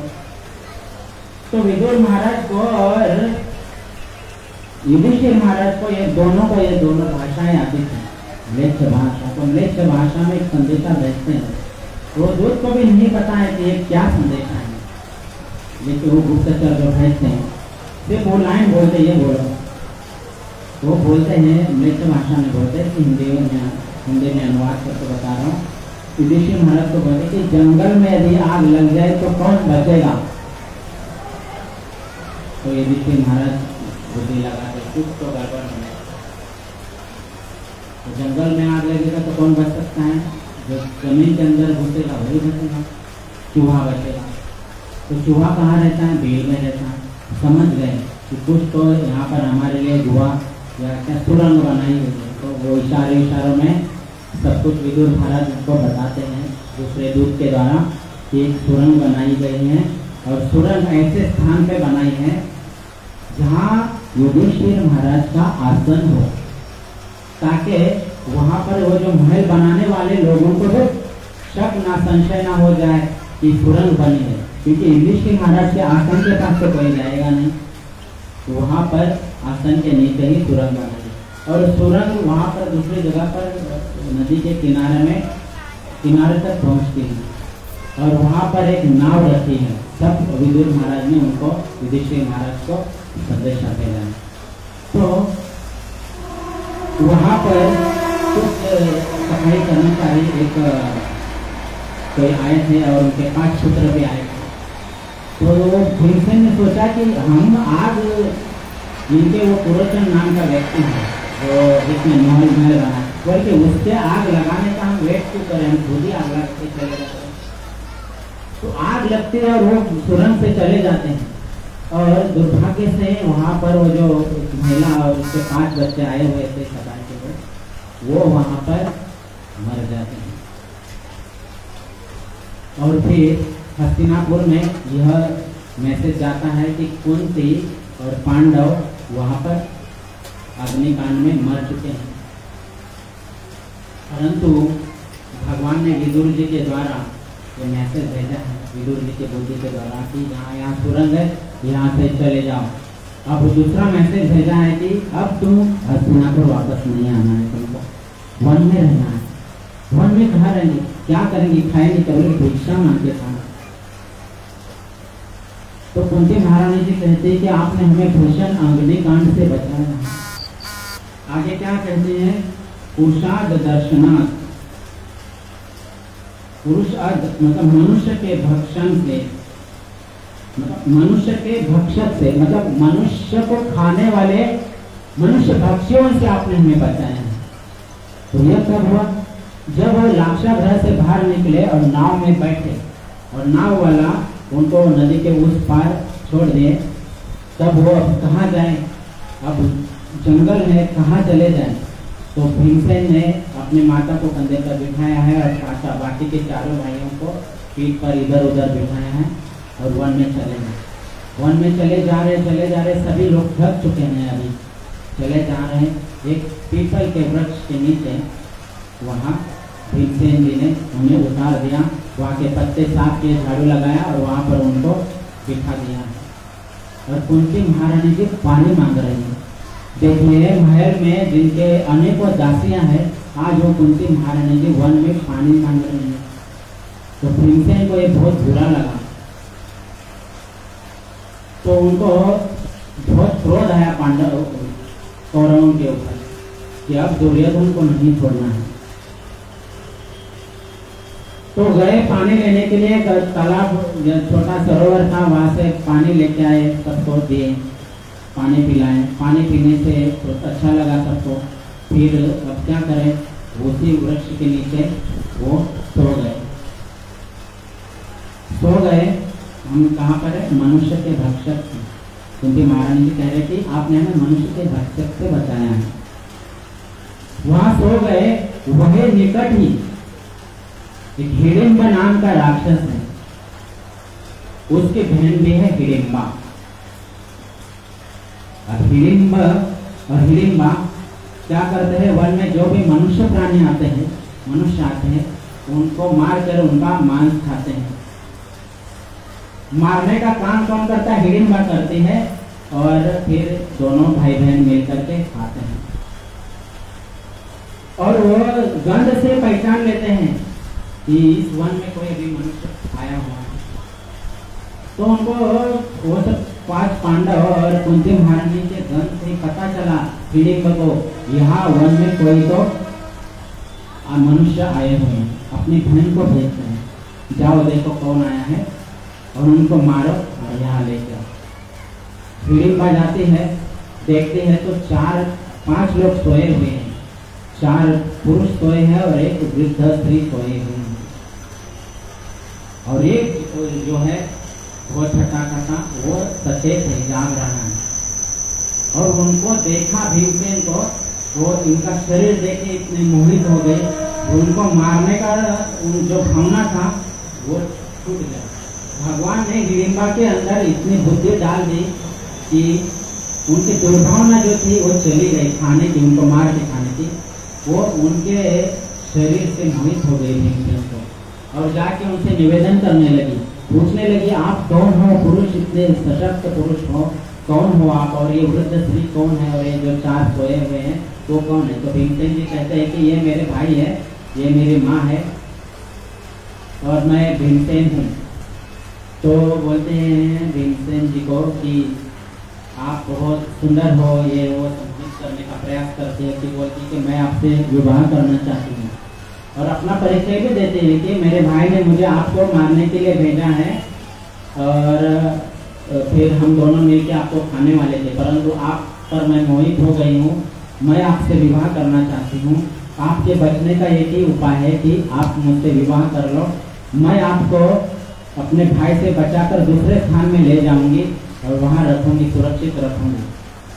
तो उतने में आवाज उनके दोनों के संभाषण से वो 4 पांडव और कुंती माता जी जाग जाते हैं, उनकी बातें सुनते हैं। तो भीमसेन जी कहते हैं कि मेरे अभी बड़े भाई का विवाह नहीं हुआ है, तो मैं कैसे विवाह करूंगा, उससे अच्छा है कि मैं तुम्हारे भाई का वध कर दूंगा, तुम्हारे भाई का वध करूंगा। तो वो बोलते हैं कि देखो वो बहुत शक्तिशाली है, हिडिंब अच्छा आदमी नहीं है, मांस भक्षी आपको खा जाएगा। तो बोलते हैं कि नहीं कुछ नहीं। तो भीमसेन जी की इतने ये सब उनकी संभाषण शुरू होता है हिडिंबा का, भीमसेन जी का, कुंती महारानी का। वो हिडिंब देखता है, हिडिंब देखता है और जाके देखता है तो मेरी बहन तो उनको मार नहीं रहे, उल्टा उनका पक्ष ले रहे हैं, उनको बचाने की बात कर रहे हैं, उनसे विवाह करने की बात कर रहे हैं। अपने बहन के ऊपर ही क्रोधित हो जाता है और बहन के ऊपर हाथ उठाने जाता है। तब भीमसेन का और हिडिंब का युद्ध होता है, मुष्टि प्रहार होता है, अनेक प्रकार से युद्ध करते हैं, फिर वो हिडिंब मारा जाता है। तो कुंती महारानी कहते हैं कि आपने हमें मनुष्य बख्शो, कौन से हमारे रक्षा किए। वो हिडिंबा के अंदर ये बुद्धि सद्बुद्धि देने वाले भगवान से हैं, ये कुंती महारानी जी जानते हैं। तो उस वक्त कुंती महारानी और युधिष्ठिर महाराज बहुत शास्त्रोक्त पद्धति से चर्चा करते हैं और फिर उनको हिडिंबा को बोलते हैं कि ठीक है अभी क्या कर सकते हो। हिडिंबा बोलती है देखिए मैं कोई साधारण स्त्री नहीं हूँ, मैं भी त्रिकालदर्शी हूँ, अजय राक्षसिनी हूँ, पर मुझे मालूम है आप अभी कहाँ से आए हैं, आप अभी भीषण अग्निकांड से बच के आए हैं, बराबर है। कुंती महारानी देखती रहती है इसको कैसे पता चला। बोलते हैं ये तो भूतकाल हो गया, मैं भविष्य भी आपका जानते हूँ। आप अभी एक ऐसे सरोवर के पास जाओगे, वहां पर आपको एक ऋषि मुनि मिलेंगे। तो कुंती महारानी बोलती कि हाँ ये तो बहुत शांति स्त्री है। तो भीमसेन का उनके साथ विवाह इस शर्त पे किया जाता है कि जब तक आपको गर्भ धारणा ना हो तब तक ही भीमसेन आपके पास रहेंगे और रात को हमारे पास आएंगे, दिन में आपके पास आएंगे। तो गर्भ धारणा करते हैं और राक्षसों का तो ऐसा मतलब कथन है कि कहते हैं कि वो जैसे गर्भ धारणा करते वैसे उसको पुत्र हो जाता है, और वो पुत्र इतना बड़ा हो जाता है कि टकला होता है, बाल नहीं रहते हैं, और बाल नहीं होते और बड़ा सा सर होता है, इसके घटोत्कच नाम देते हैं उनको। वो भीमसेन के चरणों में होता है।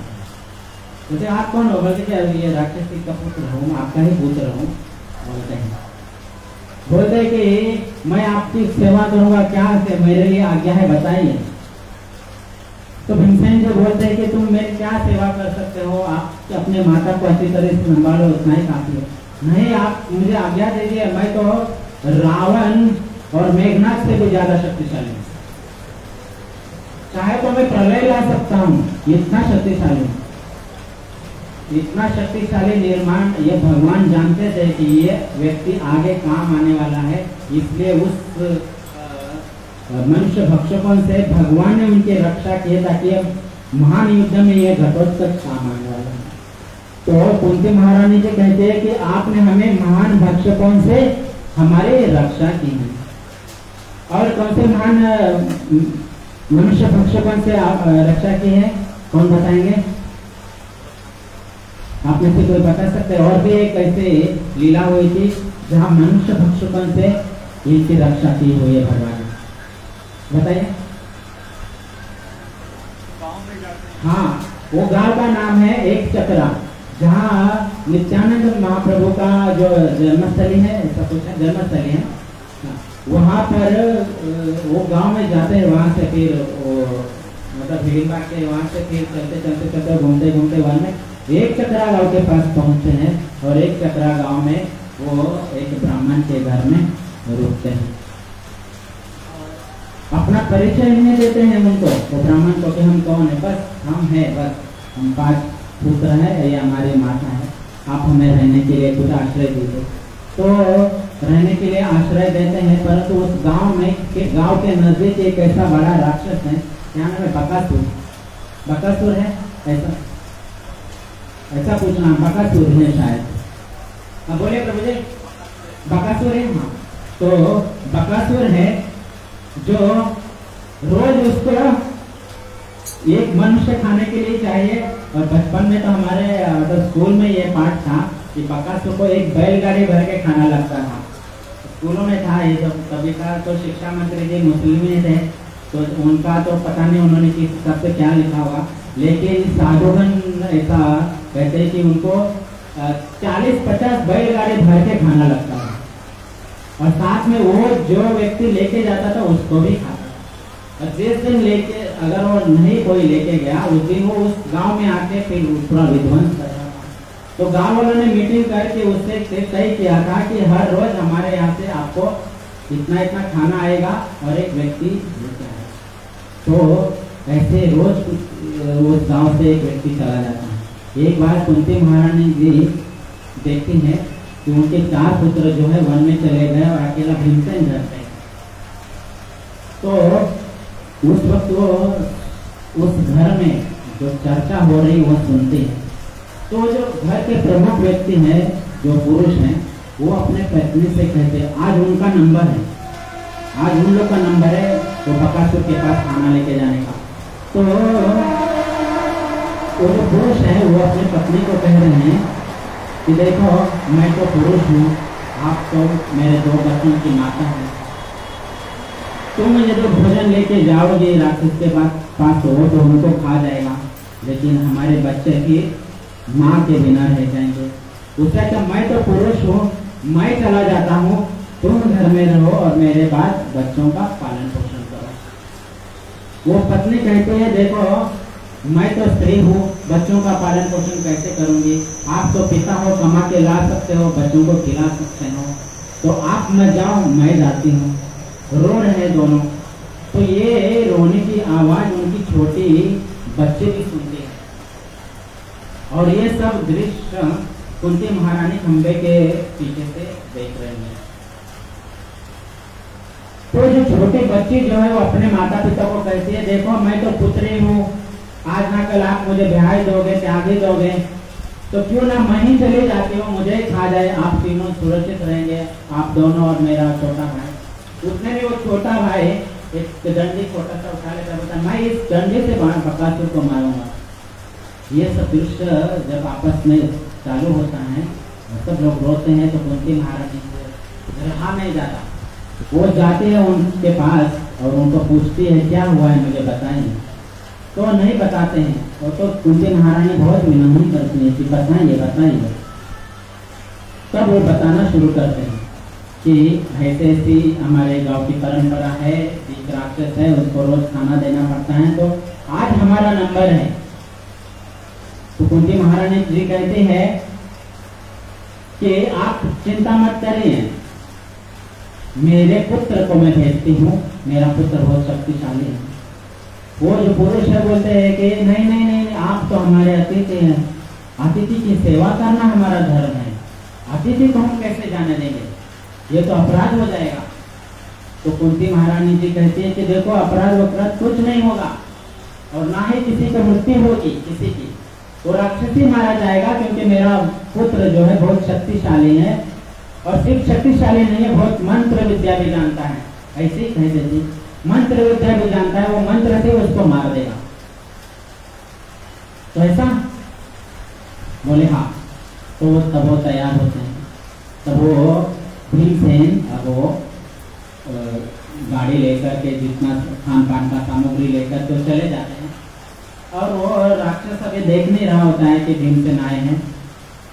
भीमसेन वो खाना खाना शुरू कर देते हैं, खीर खाते हैं, चावल खाते हैं, जो भी हो। इतने में पीछे से वो देखता है आके, अरे ये तो मेरे लिए खाना लाया हुआ, खुद खा रहा है। एक वृक्ष को उठाता है और भीमसेन के अंदर फेंक देता है, मारता है, वृक्ष के 2 टुकड़े हो जाते हैं। भीमसेन का इतना बलाढ्य शरीर होता है, वो बका से सोचता है यार ये तो कैसा मनुष्य है, वृक्ष के 2 टुकड़े हो गए। फिर दोनों में युद्ध शुरू होता है और फिर भीमसेन उनको मार देते हैं। तो कुंती महारानी जी कहते हैं कि आपने हमें इस तरह से मनुष्य भक्षकों से हमारी रक्षा की, कृपा करके आप हमसे अभी विदा मत लीजिए। जब भी हमारे ऊपर विपत्ति आई है तभी तभी आपने हमें बचाया है। तो विपत्ति हमारे और आपके नजदीकी का कारण है। जितनी बार विपत्ति आई है आप हमारे साथ रहे हैं, तो आप ही हमारी संपत्ति है, ये राजभोग हमारी संपत्ति नहीं है। आप हमें छोड़ के मत जाइए।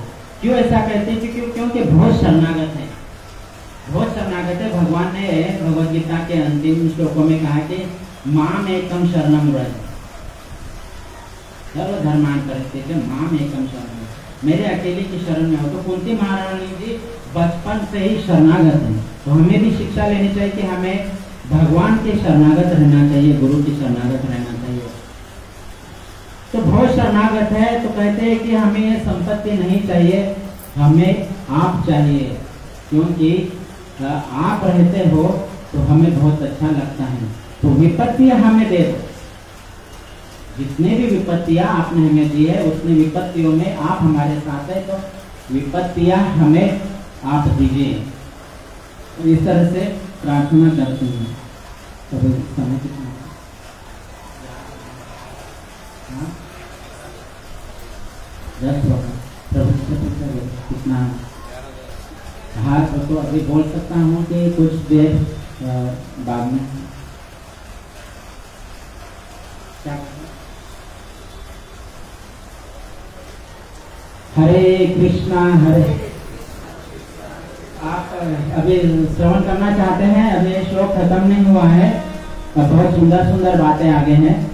तो यदि आप लोग श्रवण करना चाहते हैं तो हाथ उठाइए, जो नहीं सुनना चाहते हैं तो हाथ मत उठाइए। 3-4 भक्ति कह रहे हैं प्रभु जी के सुनना चाहते हैं, तो बाकी के लोग तो नहीं बोल रहे हैं, जैसे आपके आगे होगा।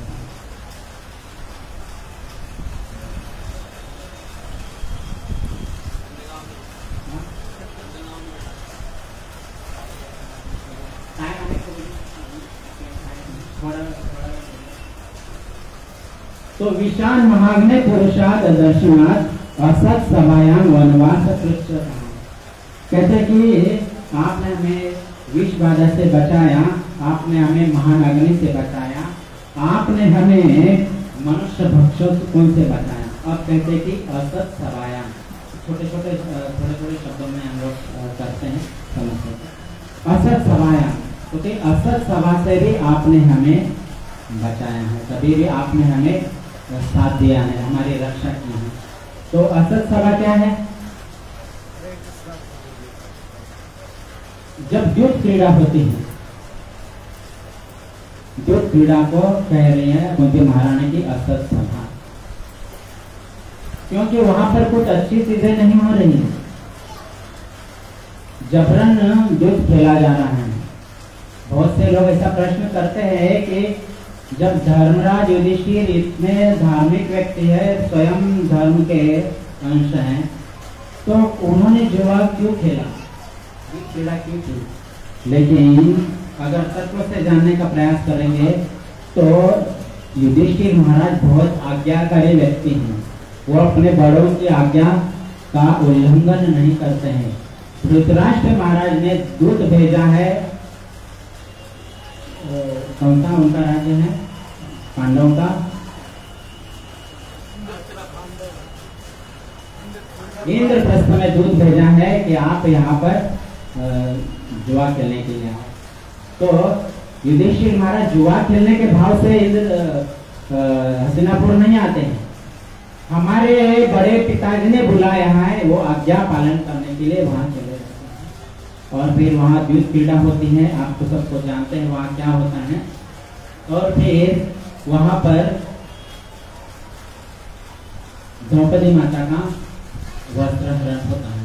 जब सभी चीजें हार जाते हैं, वो 2-3 अध्याय है उसमें, महाभारत के पूरे 2-3 अध्याय हैं, जिसमें सबसे पहले जब द्यूत क्रीड़ा होती है तो बस उनको बुलाया जाता है एक दूत के मार्फत द्रौपदी माता को।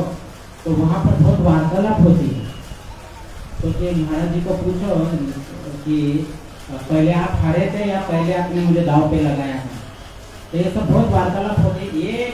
एक व्यक्ति वहाँ पर है, कौरव है, वो भी कौरव, विकर्ण, इस बात का विरोध करता है कि द्रौपदी माता को सभा में नहीं लाया है। तो बहुत शास्त्रोक्त करता है वहाँ पे 1-2-3 अध्याय। तो कोई किसी की बात नहीं मानते हैं, तो द्रौपदी माता को लाया जाता है। फिर वो प्रार्थना करती है, जब वो बहुत सा वहाँ पर वो है, अभी हमारे पास थोड़ा सा समय है, तो वो प्रार्थना करते हैं। जब वो दुशासन वस्त्र खींचने लगता है, बीच में कर्ण में भी, मतलब जो कर्ण के लिए बहुत अच्छे से, मतलब कर्ण को अगर हीरो बनाने वाले जो लोग हैं, वो अगर ये महाभारत की जो लीला है उस समय की वो पढ़ेंगे तो कर्ण को कभी भी हीरो नहीं मानेंगे। क्योंकि वो एक में व्यक्ति था वहाँ जो उसने द्रौपदी माता को वेश्या कहा है, क्योंकि इसके 5-5 पति हैं। फिर तो ये तो पहले से वेश्या हो गई, तो इनकी कहाँ इज्जत। तो बहुत सारे वार्तालाप होते हैं, अध्याय बहुत है उसमें। तो लास्ट में वस्त्र हरण का निर्णय हो जाता है, दुशासन वस्त्र खींचने लगता है। तब वो प्रार्थना करती है द्रौपदी महारानी की, उठे गुंतला से द्वार के चराया, वेड़ का सा ख्याल आ गया, हे द्वारका के राजा आप कहाँ बिजी हो गए, ना समय क्यों लगा। तब भगवान वस्त्र बन करके आ जाते हैं और उनकी रक्षा करते हैं। तो भगवान वस्त्र स्वयं वस्त्र बन जाते हैं, द्रौपदी माता के शरीर से लिपट जाते हैं। तो ऐसे उसमें महाभारत में वर्णन की बहुत सारे रंग बिरंगे वस्त्र, ऐसा वो क्या हिंदी में क्या बोलते, मराठी में ढीग लगता, तो बहुत सारे वस्त्र वहाँ पड़े हैं। तो इतने वस्त्र भगवान बन जाते तो द्रौपदी माता की रक्षा करते हैं। तो कुंती महारानी यही कह रहे थे, आपने हमें असत सभा से हमारी रक्षा की। और क्या कहते, वनवास कृच्छ था कि आपने हमारी रक्षा वनवास काल में भी की है। वनवास काल में क्या प्रसंग हुआ, कौन बताएंगे? हाँ, वो वनवास में नहीं हुआ, वो पहले है। हाँ, ये वनवास काल में हुआ है कि जब दुर्योधन दुर्वासा मुनि को आमंत्रित करते हैं और उनका आतिथ्य करते हैं बहुत सुंदर तरीके से, और दुर्वासा मुनि उनके आतिथ्य से प्रसन्न हो जाते हैं। छोटे शब्दों में कह रहा हूँ, प्रसन्न हो जाते हैं। फिर वो दुर्वासा मुनि से प्रार्थना करते हैं, वन में मेरे 5 भाई हैं और उनसे भी, और मेरे हमारे भाभी भी है, आप उनके ऊपर भी कृपा कीजिए। वो दुर्बुद्धि है, जानता है उनके पास कुछ नहीं है, लेकिन फिर भी उनको सताने के लिए तो दुर्वासा मुनि जाते हैं वहाँ पर। और फिर आगे की सब कथा आप सभी को पता है कि फिर वो स्नान करने जाते हैं। दुर्वासा मुनि तब तक ये सब प्रार्थना करते हैं कि अभी हम लोग भोजन बनाते हैं, आप स्नान करें, संध्या करें। तो सब दुर्वासा मुनि अपने शिष्यों के साथ नदी के ऊपर स्नान करने जाते हैं। और इतने में द्रौपदी महारानी प्रार्थना करती है भगवान से, केशव आ जाओ। फिर भगवान आते हैं, फिर एक पत्ता अक्षय पात्र के उससे खाते हैं, संतुष्ट हो जाते हैं। और फिर वहीं से वो जब भगवान संतुष्ट होते हैं हो जाते तो वहीं से दुर्वासा मुनि भी संतुष्ट होकर अपने शिष्यों से डकार देके चले जाते हैं। तो द्रौपदी कुंती महारानी जी कहते हैं कि वनवास के काल में भी आपने हमारी रक्षा की है। और क्या कह रहे कि मुदे मुदे अनेक महारथास्वतो, आपने महान बड़े बड़े युद्ध में बड़े बड़े सेनापतियों के बाणों से हमारे पुत्रों की रक्षा की जाती है। तो जब महाभारत का युद्ध के पहले भी विराट युद्ध भी होता है, उसमें भी अकेले अर्जुन कौरव सेना को हरा देते हैं। और जब महाभारत का युद्ध होता है तो उसमें आप सभी भक्तों ने महाभारत सीरियल भी देखा होगा और महाभारत ग्रंथ भी बहुत लोगों ने पढ़ा होगा। तो शुरू में ये वर्णन किया जाता है महाभारत में कि अर्जुन इस युद्ध को अगर सागर कहा जाए, सागर की उपमा की जाए, ऐसे समुद्र की उपमा की जाए, तो अर्जुन जैसे योद्धा उस समुद्र में एक छोटी सी मछली जैसे हैं, एक छोटी सी मछली जैसे हैं। क्योंकि उस समुद्र में पितामह भीष्म द्रोणाचार्य जैसे कर्ण जैसे बड़े बड़े शार्क हैं, तो अर्जुन एक छोटी सी मछली की तरह है। तो कहते कि वहां जीत पाना युद्ध में भगवान आपके अलावा पांडवों की जीत हो ही नहीं सकती थी। जयद्रथ को मारना तो असंभव जैसा था, क्योंकि जयद्रथ को अगर मार दिया जाए तो उसको जयद्रथ को एक वरदान भी था कि जिससे तुम्हारी मृत्यु हो जाए उस व्यक्ति की भी मृत्यु हो जाए। तो जयद्रथ को मारना इतना आसान नहीं था। तो जयद्रथ के जब अर्जुन महाराज ने घोषणा की अभिमन्यु की मृत्यु के बाद कि कल सूर्यास्त के पहले मैं जयद्रथ को मारूंगा, नहीं तो भीषण अग्नि में प्रवेश करूंगा और मैं अपना बलिदान दे दूंगा। अब दुर्योधन को यह पता है कि जयद्रथ को वरदान है, इसको मारने वाला भी मरेगा। तो दुर्योधन तो दोनों हाथ में लड्डू लेके हैं कि भाई अगर उसको नहीं मार पाया जयद्रथ को तो अर्जुन वैसे भी अग्नि में प्रवेश करेगा, और अगर अर्जुन ने जयद्रथ को मारा तो मारने वाला मरेगा, ये भी वरदान है। तो दोनों हाथ में लड्डू है। लेकिन दुर्योधन ये भूल गया, पांडवों के पक्ष में एक ऐसे है व्यक्ति जिनका वर्णन अर्जुन महाराज गीता जी में कहते हैं कि अनेक बाहु दरवत्र नेत्रम, उनके पास अनेक बाहु है, अनेक हाथ हैं। तुम्हारे दोनों हाथों में लड्डू है, परंतु यहाँ पर भगवान के अनेक बाहु हैं, वो उनकी रक्षा करने के लिए हैं। तो जैसे आपने जयद्रथ का वध देखा होगा कि कैसे वो भगवान सूर्य को ढक देते हैं, हाँ, और फिर अर्जुन महाराज सूर्य को ढकते हैं, फिर उससे जयद्रथ महाराज फिर बहुत उत्सव मनाते हैं कि पहले उत्सव मनाते हैं और आ जाते हैं बाहर। हाँ, अब तो सब कौरव सेना में बहुत खुशियाँ बटने लगी कि हाँ अब तो जाएगा अग्नि में अर्जुन, हमारी जीत हो जाएगी। तो भगवान क्या कहते, जैसे वो उत्सव मनाना शुरू करते हैं और उस अति उत्साह में जयद्रथ जो इतना पीछे था वो आगे चला जाता है और जयद्रथ का मुंह दिखने लगता है।